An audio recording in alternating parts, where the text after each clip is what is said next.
School board meeting. I'm sorry that we're getting started just a few minutes late, but we are here and we are ready to go. So, Mrs. Gray, if you would begin this evening with the roll call, please. Mr. Allen? Here. Mr. McClellan? Here. Mr. Melcher? Here. Mr. Roth is absent. Mr. Warpup is absent. Mr. Yarger? Here. Mr. Wall is absent. Okay, the first order of business I have is to amend the agenda for this evening. And so what I am recommending for your approval this evening is to add to B, item B, personnel number 1, Curtis Hines, social studies teacher, Huntington North High School, administrative leave, indefinite administrative leave with pay, effective October 4th, 2022. I would also like to add to C, section C, items from visitors, 1, public comment. So I'm just recommending those for your approval this evening. I'll make the motion. Okay. And I'll second. Okay. Any discussion on any of this? Okay. Hearing none. All in favor signify by saying aye. Aye. All opposed, same sign. Okay, motion carries. So let's go to item B1. On October 4th, 2022, the administration placed Curtis Hines on administrative leave with pay pending investigation. This evening, I ask that you as a school board approve this paid leave until our investigation is complete.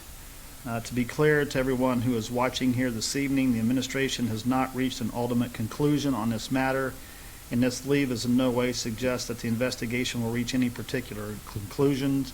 So I am recommending your approval as of October 4th, 2022, to place Mr. Curtis Hines, social studies teacher at Huntington North High School, on an indefinite paid administrative leave. I'll make a motion that we approve the leave.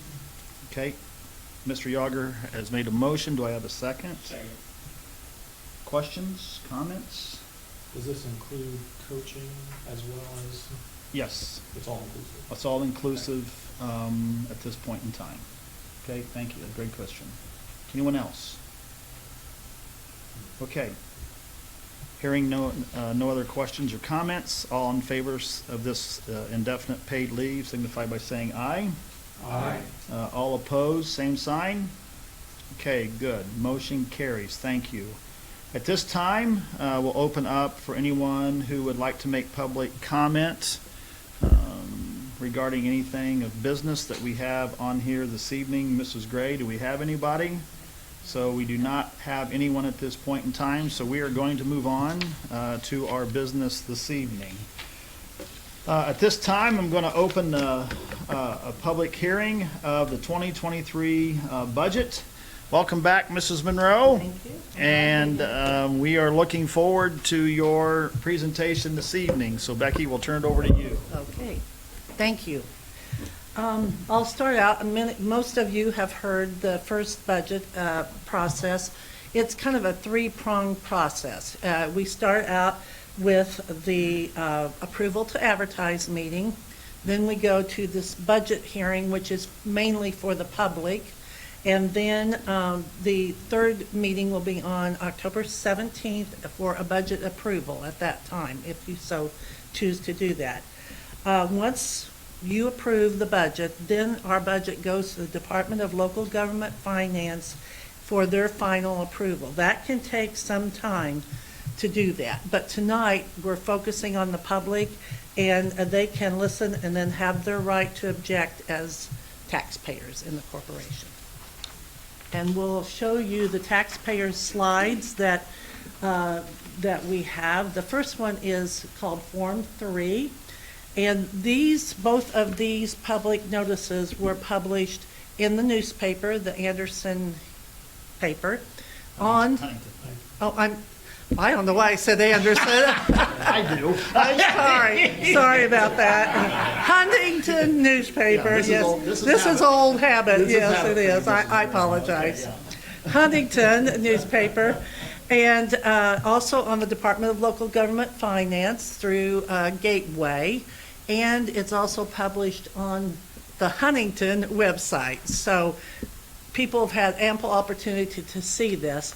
But for the public, I want to read this statement here. Following this meeting, any 10 or more taxpayers may object to a budget, tax rate, or a tax levy by filing an objection petition with the proper officers of Huntington County Community School Corporation not more than 7 days after this hearing. So the public does have a right to do that. So we have that notice, and we also have to have a separate notice that goes out same places everywhere for the capital project and the bus replacement plan. Even though they're part of this as well, you have to have a separate notice, and those were all properly posted as well.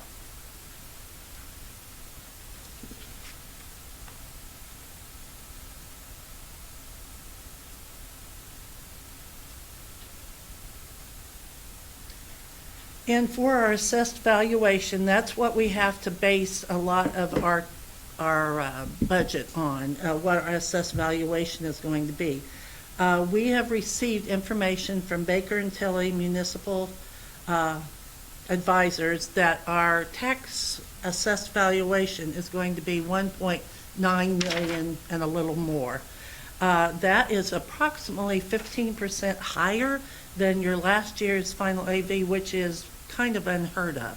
But many schools throughout the state have received such jumps, anywhere from 11 to 24%.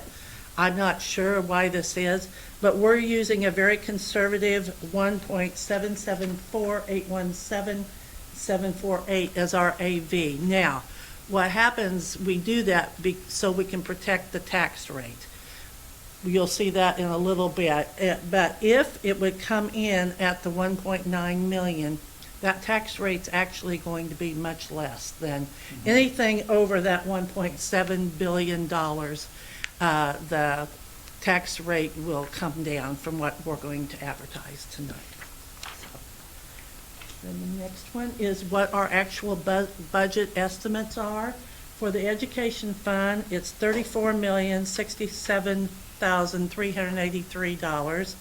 Debt service fund is $9,166,727, and the operation fund is $16,213,993. That's what we're going to be advertising. I mean, we've already advertised that. That's what we're going to be using for our approval.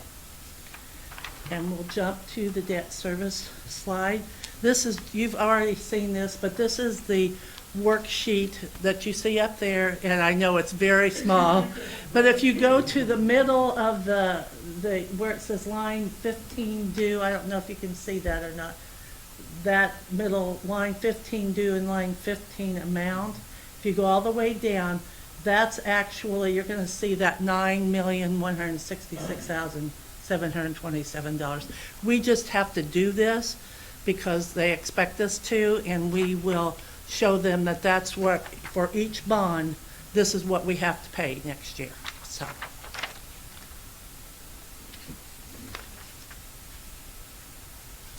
And the operations fund that you saw, it consists now of 4 different parts. It didn't used to, but it does now. It consists of the capital projects plan, the transportation plan, the bus replacement plan, and we, by the way, we budgeted about $600,000 for 2023, and we hope to purchase 4 buses next year. We have a lot of buses that are over the limit, but we're trying to catch up and get maybe an extra 1 or 2 each year. So some of these costs used to be part of the general fund, what they called that, but are no longer. And I think it's important to state, Becky, that we bought 5 buses this year. Yes, we have. So we are desperately trying to get back so that we're getting caught back up with the age of our buses then. But anything you use for the bus replacement takes away from capital projects, transportation, and so on and so forth. So you have to, we're trying to do our best to do that.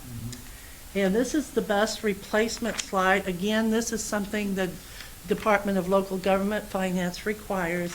And as you can see, it's from the 2023 year. If we go on down there, you'll see what we've budgeted for those 4 buses. Now, this is our best estimate, and I got this from our transportation director, Vanessa. And we have to do that for 2023 through 2028. And again, once you get past 23 or 24, you're just making the very best guess you can. And so that will be sent to the Department of Local Government Finance.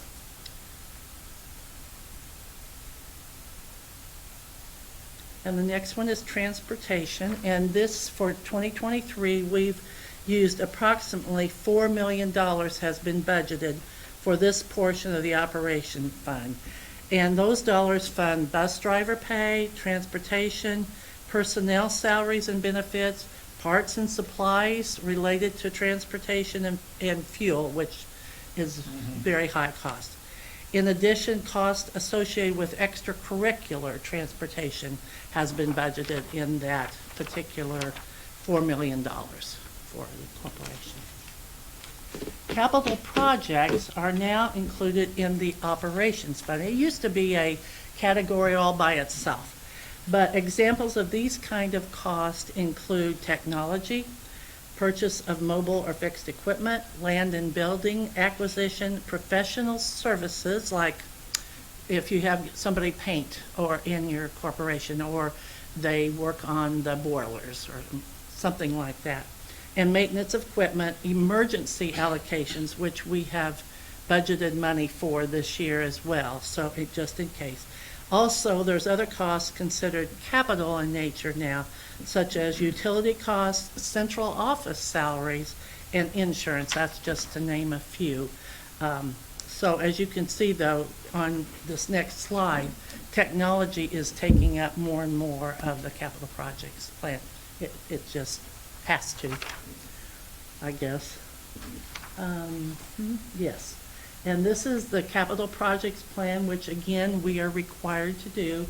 And it's a 3-year plan, 23, 24, and 25. And if you just we peruse down there, we do our very best to get 2023 as accurate as we can. 2024 and 2025 are best guesses as well, what we're going to need. But next year, when we come to you with another budget, that 2024 will be more pinpoint. But as you can see, the biggest part is technology, and it's $1.9 million. So, for a total of $3.5 million and a little change. And then the most important one, I think, most people think, is the proposed advertised tax rates. We've advertised these, and the proposed for this year for debt service is 0.4113, and for operations is 0.6029. Education fund has no tax rate. It's funded solely by the state in the basic grant. There's a few little grants that we get from the state that they don't amount to what the basic grant does. As you can see, in 2022, they advertised 0.4800 and 0.6821. So we've actually lowered the tax rate, and it could be, as I mentioned earlier, much lower than that if that assessed valuation goes up the way they propose or estimate it to. So, but it should not be any more than what we're proposing, or they can't be. Let's just put it that way. And then our last kind of slides are the notices to taxpayers that you're going to be looking at next meeting and will have to be signed. The first one is official form 4, and if you just scroll on down, you'll see those numbers again that we're adopting, the tax levy, and then if we go on down towards the bottom, this is where you will all sign next year, or next meeting, if you approve the budget. So the next one is, and again, I don't know why this does it, but the Department of Local Government Finance make you also sign a resolution for the bus replacement plan and a resolution for the capital projects plan. There's the first one, even though they're part of Form 4. But it's required, so that's what we're going to do. And that's just telling, that you approve that bus replacement plan that you saw. And then there's one for capital projects. And it's the same thing. You're signing to approve the capital projects plan. And we have two more. One is a resolution to transfer amounts from the education fund to the operations fund.